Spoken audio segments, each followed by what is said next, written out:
and asked for someone. One of Gum's daughters told him that woman wasn't at the church. Then they allege he said, in part, somebody is gonna have to die. Then that's when he pulled the trigger. The gunman, as we mentioned, 47-year-old Guy House, was killed by police. At least 3 officers responding fired their weapons. And just moments ago, the chief of police in that town was overwhelmed with emotion and nearly lost for words as he tried to thank his officers and explain what happened. Take a listen.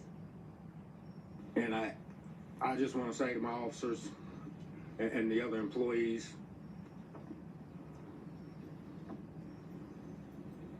thank you. And court records show the shooter, Guy House, was supposed to appear before a judge today for a case linked to a domestic violence incident. Guys? And Adrian, briefly, what do we know about the condition of those who did survive those shootings?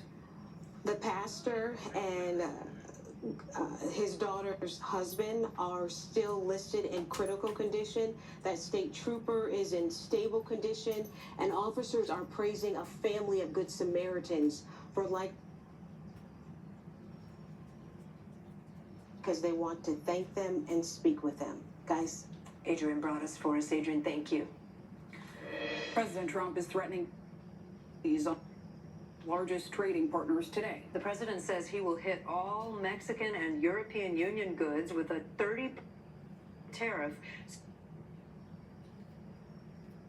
This morning, he said America has been, quote, ripped off by friend and foe alike for decades. NBC News senior business correspondent Christine Romans joins us now. So, Christine, no secret, there's been a lot of back and forth on these tariffs, but why these new tariffs now, and what could the impact be? Well, the worry is the impact will be higher prices, higher costs along the supply chain for really important products that American business and consumers depend on. But the why now? Well, let's listen to the president's economic advisor, Kevin Hassett, explain exactly what's going on behind the scenes.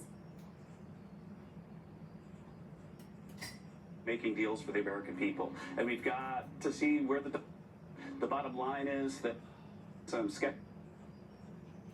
Lutnick and PT and to basically put a line in the sand, he sent these letters out to folks.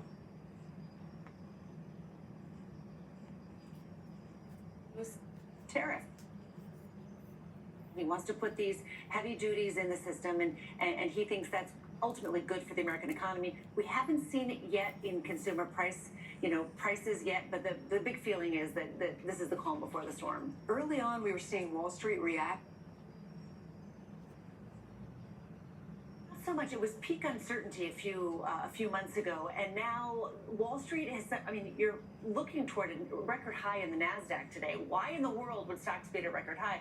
Well, some investors think he will back off, and this is some kind of a negotiating ploy, and this is a new deadline. August 1st is a new deadline. We've seen the president put on deadlines and step back from them before. Something the president has not backed off on, though, is threats against Fed Chair Jerome Powell, who he did elevate to that position. Is there a chance he also removes him from it? So what you're hearing from some people around the White House is they're complaining about some renovations happening at the Fed that are over budget and saying that should be looked into and investigated. The president could only remove Jerome Powell for cause. He can't remove him because he's not doing what he wants him to do. So there's some talk around this renovation and what it means for taxpayer dollars. I would point out the Fed is funded by bank fees. It's not funded by taxpayer dollars. So no taxpayer dollars are being used there. So we're thinking it's a kind of a sketchy argument. All right, Christine Romans, thanks so much, and we'll be right back.